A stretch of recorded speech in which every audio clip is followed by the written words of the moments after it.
السلام علیکم۔ آج میں بات کروں گا، ایک ہمارے دوست نے سوال کیا ہے کہ مذہب انسان کے لیے ہے یا انسان مذہب کے لیے ہے۔ اس کے اوپر چند الفاظ جو ہے وہ میں کہنا چاہوں گا۔ تو پہلی بات تو سب سے اہم ترین جو بات ہے وہ یہ ہے کہ مذہب اگر ہے اور انسان نہیں ہے تو پھر مذہب کس کے لیے ہے؟ یہ ایک بڑا سادہ سا نقطہ ہے، اور اس سے یہ تو ثابت ہوتا ہے کہ مذہب انسان کے لیے ہے۔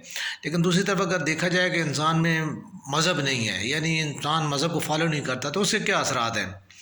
مذہب اور دونوں انسان جو ہے وہ ایک دوسرے کے لیے لازم اور مظلوم ہے۔ مذہب جو ہے وہ ایسا ضابطہ اخلاق ہے جو انسان کو ایسی زندگی گزارنے کا رستہ بتاتا ہے جو کہ خالق کائنات کی طرف سے جو ہے وہ اللہ تعالیٰ نے جو ہے وہ اتارا ہے کہ ان اصولوں کے تحت انسان جو ہے اپنی زندگی تک جو ہے زندگی گزارے، اور ان اصولوں کے ذریعے جو ہے انسان اللہ تک جو ہے وہ پہنچے، اور ان اصولوں کے کو کر کے اور ان کے ساتھ جو ہے وہ مطلب ہے کہ جو ہے وہ ان کی پابندی کر کے تو انسان جو ہے اپنے آپ کو بہتر بنائے۔ جو مذاہب ہیں انسان کے خود ساختہ جو بنائی ہوئی مذاہب ہیں، ان میں ایسی خامیاں ہیں کہ ان کی وجہ سے الجھاؤ، تناؤ اور تنازعات جنم لیتے ہیں۔ لیکن رب کائنات نے مذہب کو تنازعات کے حل کے لیے جو ہے وہ نازل فرمایا، نہ کہ الجھاؤ کے لیے۔ مذہب انسان کے لیے اور انسان مذہب کے لیے بنا ہے۔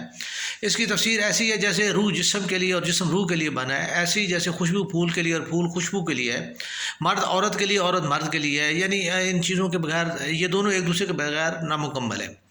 مذہب اصولوں کا ایک جو ہے وہ نام ہے، اور اصول جو ہے وہ پرامن زندگی اور معاشرہ کی اساس اور زندگی میں خوشیوں اور امن سلامتی کا نام ہے۔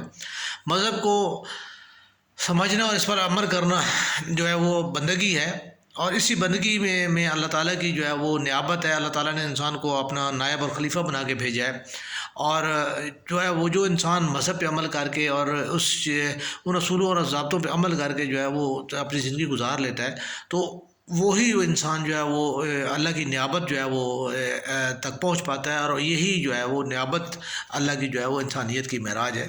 تو انسان کو بنیادی طور پہ جو ہے وہ اسی چیز کے اوپر دیکھنا چاہیے کہ انسان جو ہے وہ مطلب ہے کہ اپنے مذہبی عقائد کو جو ہے ان کو جو ہے وہ ان کی پابندی کرے، ان اصولوں کی، اخلاقیات کی اور ان حدود و قیود کی جو ہے وہ پابندی کرے، اور اس کے مطابق جو ہے وہ اپنی زندگی گزارے، تو تمام جتنی بھی دنیا ہے وہ اس میں جو ہے وہ ہو جائیں گی، امن اور سلامتی اور خوشیاں ہی خوشیاں ہوں گی۔ آمین، جزاک اللہ جی۔